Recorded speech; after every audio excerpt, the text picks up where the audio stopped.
एक छोटे से गांव में राधिका नाम की एक लड़की रहती थी। उसके माता पिता बचपन में ही गुजर गए थे, इसीलिए गांव वाले उसे अशुभ लड़की मानते थे। एक दिन जब राधिका नदी से पानी भरने गई तो गांव की औरतें उसे ताने मारने लगीं और उसे अशुभ कहकर अपमानित करने लगीं। एक दिन राधिका जंगल में लकड़ियां काटने गई, तभी उसे किसी की मदद मांगने की आवाज सुनाई दी। आवाज का पीछा करते हुए वो एक गुफा में पहुंची, जहां उसने एक घायल नौजवान को देखा। राधिका ने जंगल की जड़ी बूटियों से उसकी मरहम पट्टी की और इसकी मदद करने लगी। जब गांव वालों ने देखा कि राधिका रोज जंगल जा रही है तो उन्होंने उस पर किसी आदमी से मिलने का आरोप लगा दिया। एक दिन पूरा गांव राधिका के घर के बाहर इकट्ठा हो गया और ग्राम प्रधान गुस्से में बोला, सच सच बता, तू जंगल में किससे मिलने जाती है? मुझे नहीं पता था कि गांव वाले मेरी निगरानी कर रहे हैं। आखिर ये लोग मुझे इतना अशुभ क्यों मानते हैं? मेरे माता पिता मरे, इसका मतलब ये नहीं कि मेरी वजह से मरे। अब मेरे पास पैसे भी नहीं हैं, कहाँ से लाऊं? घर में राशन भी खत्म हो गया, क्या करूं? ग्राम प्रधान के पास नहीं जाऊंगी, वो तरह तरह की बातें करेगा। पर वो मजबूर थी। उसने सोचा ग्राम प्रधान से उधार ले लूंगी और बाद में लौटा दूंगी। वो ग्राम प्रधान के घर गई। उसे देखकर ग्राम प्रधान पहली से गुस्से में था। अब क्या हुआ? तुम यहाँ क्या करने आई हो? ग्राम प्रधान जी, मुझे कुछ पैसों की जरूरत है। मेरे पैसे खत्म हो गए। अगर आप कुछ पैसे दे दें तो मैं बाद में लौटा दूंगी। वाह वाह, पैसे खत्म हो गए। ठीक है, पैसे तो दे दूंगा, पर एक शर्त है। शर्त? कैसी शर्त ग्राम प्रधान जी? शर्त ये है कि तुम्हें मुझसे शादी करनी होगी, फिर पैसे मांगने की जरूरत ही नहीं, जितना चाहो खर्च करो। शादी? नहीं, मैं आपसे शादी नहीं कर सकती। पैसे देने हैं तो दीजिए, वरना मैं किसी और से ले लूंगी। ग्राम प्रधान ने कुछ देर सोचा और 1000 रुपए दे दिए। ये लड़की कान खोलकर सुनो, ये पैसे 1 महीने में लौटाना। अगर नहीं लौटा पाई तो मुझसे शादी करनी पड़ेगी। नहीं, मुझे पैसे नहीं चाहिए। 1 महीने में इतने पैसे कहाँ से लाऊंगी? ठीक है, 2 महीने में लौटा देना। गांव में बहुत लोग हैं, कहीं ना कहीं काम मिल जाएगा। राधिका ने कुछ देर सोचा और पैसे लेकर वहां से चली गई। ग्राम प्रधान खुश हुआ और अपने आप से बोला, अब तुम्हें कोई काम नहीं देगा, क्योंकि मैंने सबको मना कर दिया है। अब तुम्हें मुझसे शादी करनी ही पड़ेगी। हे भगवान, पैसे तो मिल गए, पर अब इन्हें लौटाऊंगी कैसे? अगर नहीं लौटाए तो ग्राम प्रधान मुझसे शादी कर लेगा। वो गांव में काम की तलाश में निकली। सबसे पहले वो सावित्री के घर गई, क्योंकि उसके घर पहले से नौकरानी थी। सावित्री ने कहा, अरे तू यहाँ क्या करने आई अशुभ? हमारे घर कोई काम नहीं है, जा यहाँ से। राधिका ने कई लोगों से काम मांगा, पर किसी ने नहीं दिया। वो दुखी होकर घर लौटी। कोई मुझे काम नहीं दे रहा, अब मैं ग्राम प्रधान के पैसे कैसे लौटाऊंगी? अगर पैसे खर्च नहीं किए तो राशन कैसे आएगा? काफी सोचने के बाद उसने कुछ पैसे लिए और बाजार से राशन लाई। समय बीतता गया और वो पैसे लौटाने की चिंता में डूबी रही। एक दिन वो घर पर काम कर रही थी, तभी किसी ने दरवाजा खटखटाया।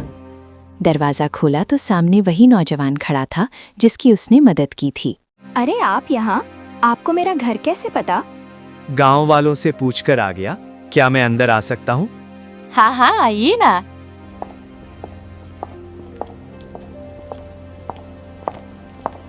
उस दिन आप अचानक गायब हो गए, मैं तो परेशान हो गई थी।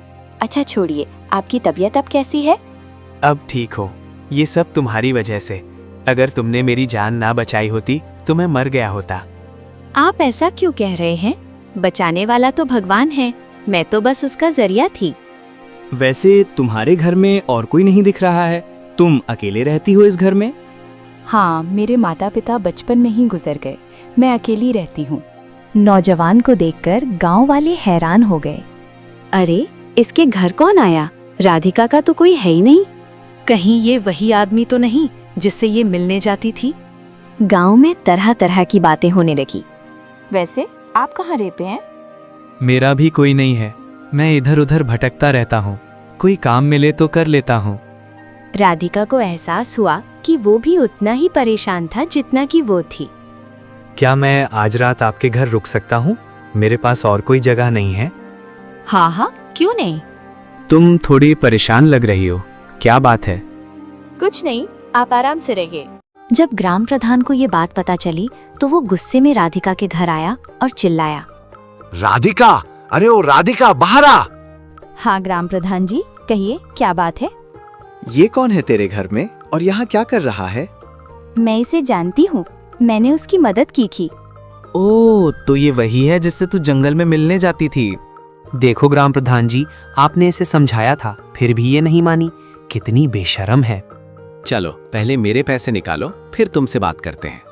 ग्राम प्रधान जी, अभी तो मेरे पास पैसे नहीं है, मैं 500 रुपए दे सकती हूँ, मेरे पास इतना ही है। नहीं नहीं, मुझे पूरे पैसे चाहिए। मैंने सोचा था तू भोली है, पर तू तो चालबाज निकली। ये सुनकर नौजवान बाहर निकला।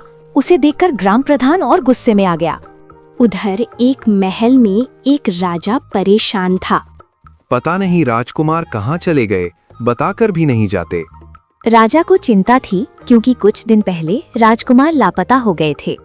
हे भगवान, मेरे बेटे की रक्षा करना जहाँ भी हो। रुको, इतना शोर क्यों मचा रहे हो? मैं बस इनसे मिलने आया था क्योंकि इन्होंने मेरी जान बचाई। हमें मूर्ख समझा है, जरूर तुम्हारा इसके साथ चक्कर है। आप क्या बकवास कर रहे हैं? ऐसा कुछ नहीं है। हाँ, ये सही कह रहे हैं, ऐसा कुछ नहीं है। तू कौन है? तुझे इनके बारे में क्या पता कि ये सही कह रही है? मुझे सब पता है, तुम्हें नहीं पता ये कौन है, और जब पता चलेगा तो अकल ठिकाने आ जाएगी। अरे बड़े आए, चलो हटो यहाँ से। ये कोई राजकुमार थोड़े हैं। राधिका मेरे पैसे दे, वरना अंजाम बहुत बुरा होगा। मेरे पास अभी पैसे नहीं है, 2 महीने की बात हुई थी, अभी तो 1 महीना हुआ है। बस शांत हो जाओ, वरना मुझसे बुरा कोई नहीं होगा। क्या कर लोगे तुम? अगर इतना दर्द हो रहा है तो मेरे पैसे तुम दे दो ना। नौजवान ने 1000 रुपए निकाले और ग्राम प्रधान को देते हुए कहा, ले अपने पैसे और चुपचाप निकल जा यहाँ से। नहीं, मैं आपसे पैसे नहीं ले सकती। कोई बात नहीं राधिका, तुमने मेरी जान बचाई, इसे उसकी कीमत समझो। शायद अब तुम समझे नहीं बेटा, ये ज्यादा पैसे मांग रही है। ये मनहूस और बेशर्म है ना, इसने अपने माँ बाप को भी नहीं छोड़ा तो तुझे क्या छोड़ेगी। ठीक है, अब तुम भी यहाँ से जा सकते हो, बाकी हम लोग देख लेंगे। मैं कहीं नहीं जाऊंगा, अब तो मैं राधिका को अपने साथ लेकर ही जाऊंगा। ये आप क्या कह रहे हैं? बस कुछ देर रुको राधिका, इनको पता चल जाएगा कि मैं कौन हूँ। तभी एक सेना साथ राजा वहां पहुंचा। पिताजी, इस गांव के ग्राम प्रधान को बदलना होगा। ये दुखी लोगों को और परेशान करता है और मजबूरी का फायदा उठाता है। आप राजकुमार हैं, फिर आपने पहले क्यों नहीं बताए? मैं तुम्हारी परीक्षा ले रहा था राधिका, तुम मुझे पहली नजर में पसंद आ गई थी। मैं तुम्हारी निगरानी भी कर रहा था।